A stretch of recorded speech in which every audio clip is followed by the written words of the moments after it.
Good evening, everyone. Just before we obviously commence with scheduled recording and Roy Presser, there was unfortunate news in the footballing world. Sheffield United women's player Maddie Cusack, unfortunately, she passed away this week at the young age of 27 years old. So, just on behalf of the whole Eagle-eyed football team, we just want to obviously send out our condolences to friends, family, loved ones, teammates, and whoever obviously was associated with Maddie Cusack during her young years.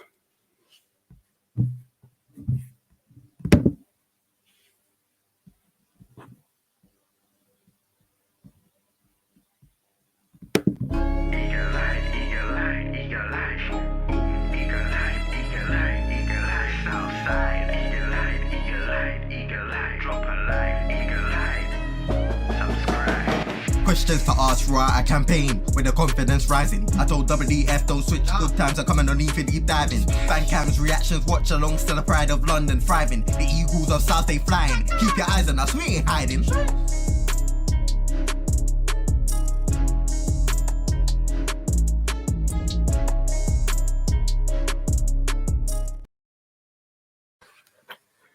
Yo, big up everyone. Hope you're well.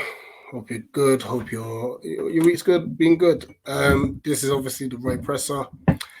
We just obviously had to do a quick, just a little piece on obviously the unfortunate passing of Maddie Cusack, and obviously I thought I just done the Her Game 2 jumper as well. Obviously, as obviously women's football is just taking a massive leaps and bounds over the years.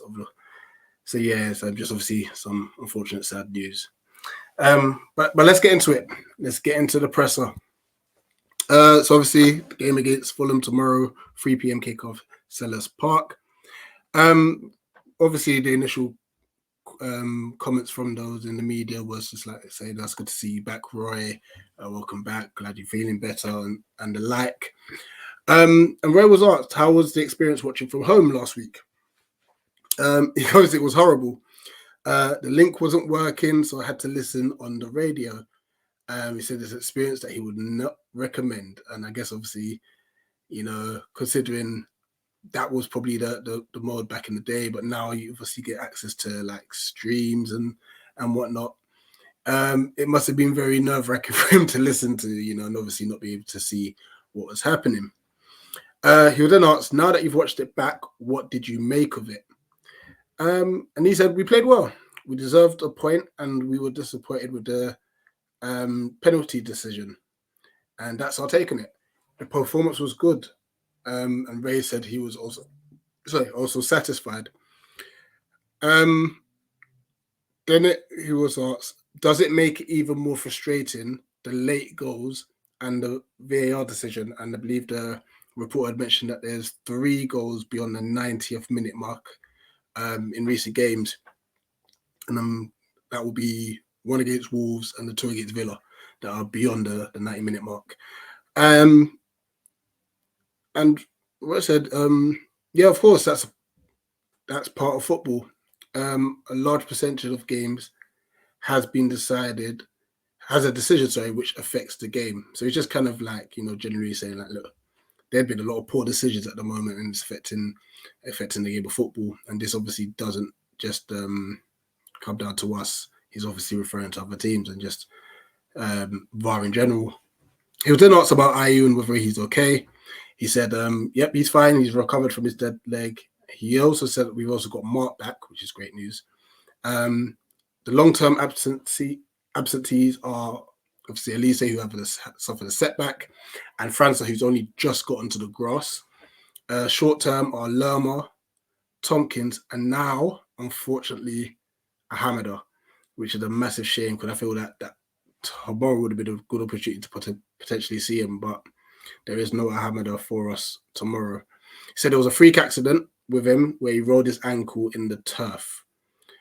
So that's probably obviously might set him back a week or two. And then obviously with the Carabao Cup match on Tuesday as well, I'm sure he would have got some minutes there. So yeah, that is frustrating. Elise had a setback. We don't know how serious it is. but him and Francois are in line to be back fairly soon. So Roy's remaining fairly optimistic regarding Elise and Francois. To be fair, with the Elise one, Roy said that he was working very well and it looked as if he was very close. But we also have to be very careful with these injuries because they can always just pop up again. So it's better to get him fit than have a recurring injury. And I believe you mentioned that last week as well. So Eze, listen, this is going to be his 100th game for Palace. If he plays, when he plays, if he starts, he's going to play. It's going to be his 100th game for Palace. And Roy was asked any updates on rumoured contract talks. So he said, no, not from me. That's dealt with Parish and Dougie. You would have to speak to them. And to be fair, whenever Roy's been asked about contracts and transfers, he's always said that, speak to Parish and Dougie. Next question was, with Elise signing and possibly Eze, does this show that Palace is a place to progress for younger players? And Roy said, I'd like to think that we have a stronger, younger, more athletic squad than we've had in the past. We play, in my opinion, good football. You have a lot more opportunity to play with us than if you are at a more established club or who are playing European football where the squads are bigger. And that's naturally so. There'll be probably lots of rotations, or some managers may not take as much risks with their starting 11s. And this could happen at the bigger clubs. He was then asked about his thoughts on Edouard. He was asked, in the summer, did you envision his performances being as they are? And Roy said, yeah, we did. We saw signs in the summer. To be fair, Eddie had a very good preseason. He's taken on the role as the main striker very well. And also with Mateta contributing very well, this has also benefited him. And as we've seen, like JP's been brilliant the last couple of games. With off the bench starting, so fair play to JP as well. He's definitely contributing, and you can see he's got a great relationship with Eddie on the pitch. He's then asked on his thoughts of Fulham, and I remember one. I think it was the Wolves one where he said in just like, when you ask me about teams and about the manager, the script's always the same. And it's pretty much the same here. He goes, they're a good team, a good club, and Marco Silva has done a great job. They're organised and have good players. They work very hard and they know what they're doing. Any team will have a tough challenge against them, and it's up to us to play well to overcome this challenge. Marco has understood the club and the way they should play with a budget similar to ours. I'd expect us both to be competing for top 10 places, which is good. Roy keeps mentioning about top 10. So he's obviously set the standard very high for the club, for the squad, for the players, and obviously we're hoping for a better window previously, but hopefully the January window brings out more competition for places.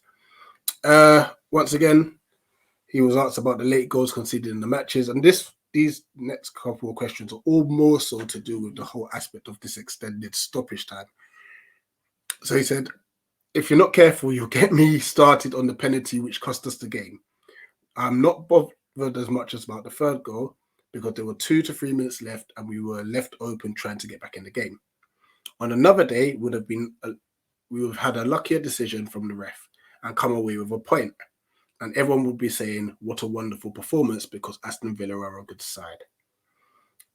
He was then asked again about the extended stoppage time. He said, I think they exaggerated. For the VAR decisions, fair enough, but not for time wasting in the first 10 minutes. I also don't agree with the standing in front of the ball rule for free kicks. He said that sometimes players just can't get out of the way quick enough and the ball is placed down and kicked early.